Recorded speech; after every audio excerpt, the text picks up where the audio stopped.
Hello everyone guys, Merry Christmas. So ito meron po tayo ditong natirang lechon manok. Hindi po nakain kagabi, madami pa po. So panibagong luto, gagawin ko po siyang lechon paksiw. So first time ko rin po mag-try ng ganito dahil ang naluto ko lang po nung dati ay pork. So siguro po pwede naman po sa manok. Kung pwede po sa pork, pwede naman po siguro sa manok. So, try po natin. So, yun guys, mainit na yung ating mantika. Gisa na natin siya. So, samahan na natin.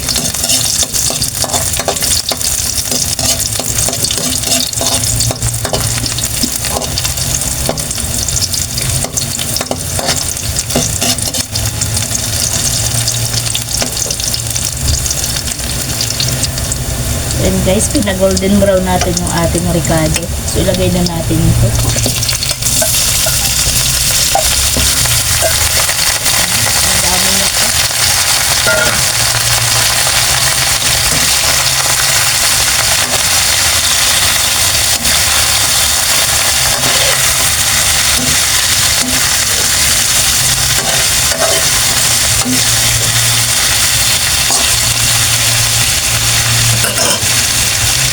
Lagyan natin guys ng laurel.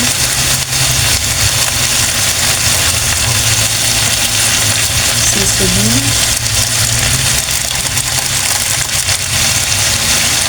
Pamintang crab. At yung ating itong mangkumas.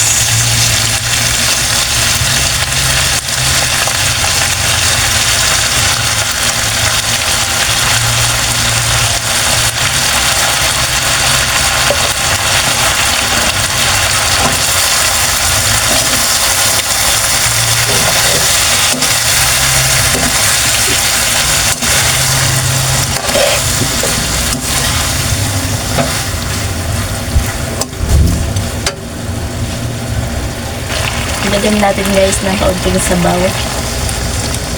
Ayan.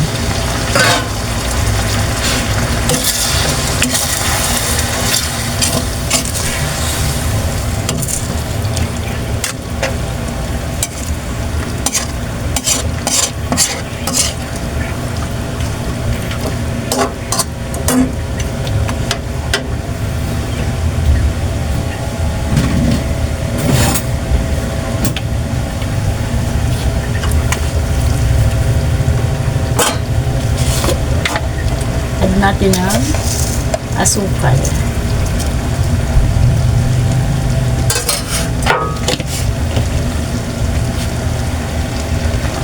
So, timplan na rin natin ang suka, guys.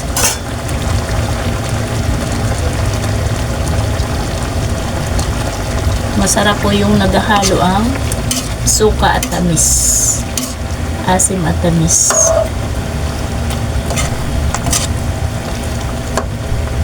So, ayun. So, takpan po muna natin at mamaya po ay atin po titimplahin. Check nga natin. Wow. Ang bango din. Para din po siyang pork. Ang amoy. Bango.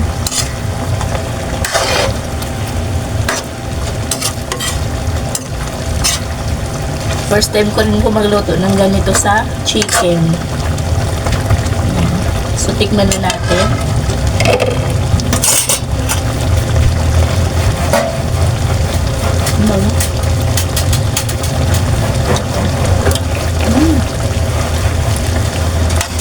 Parehas din lang pala. Parehas din ba lasa? Oo. Harap. Ang sarap. Walang pinag-iba. Ang importante pala, lechon siya. Ano? Parehas lang po pala ang lasa. Chicken or pork. Mahina ang binta niya kagabi sa Christmas party. Sa dami po kasi ng ulam, hindi po ito hindi po nila pinansin.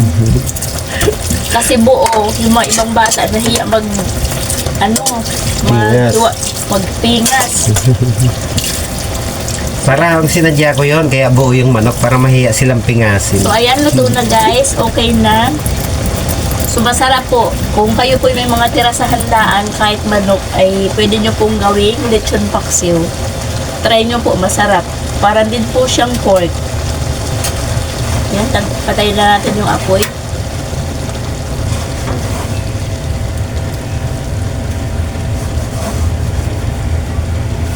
So, yan guys, so, parehas lang po ang itsura, chicken or pork.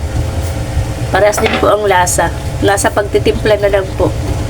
So, yan guys, hanggang dito na lang po. Bye-bye. Merry Christmas.